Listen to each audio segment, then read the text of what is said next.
পুরুষের সবচেয়ে গর্ব করার জিনিস হচ্ছে একটা কলম। আর আমগো পুরুষের সবচেয়ে বড় শত্রু হয়েছে এই কলম। আর এই কলম জিয়া নিয়ে যদি ছেড়াই বেড়াই দেয়, আর যদি হে ছেড়া দিয়ে অন্য কেউ দিয়ে যায়, তাহলে এটা হচ্ছে কট। এই কট খাইছে রিফন মেয়ে 15 বছর গিয়ে মাইয়ারে নাকি দর্শনের চেষ্টা করছে।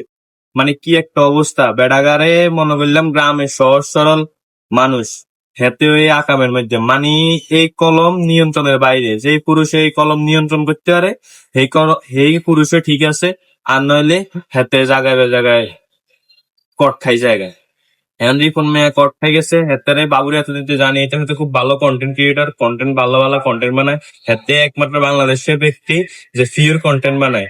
হেতেও আমগুলো ভুল প্রমাণ করে দিচ্ছে। হেতেও আছে না হেতার কলমটা নিয়ন্ত্রণ করতে পারে না, নিয়ন্ত্রণ করতে না হারি হেতেও ছাড়াই বেড়া দিছে। আর হে ছাড়ানি দেয় গ্রামের মানুষ হেতারে দৌড়ি মানে ধরাই ছাড়ছে। যাক, যেটাই হোক, আমনেরা ব্যাকে আপনাকে কলমটা নিয়ন্ত্রণ রাখছেন।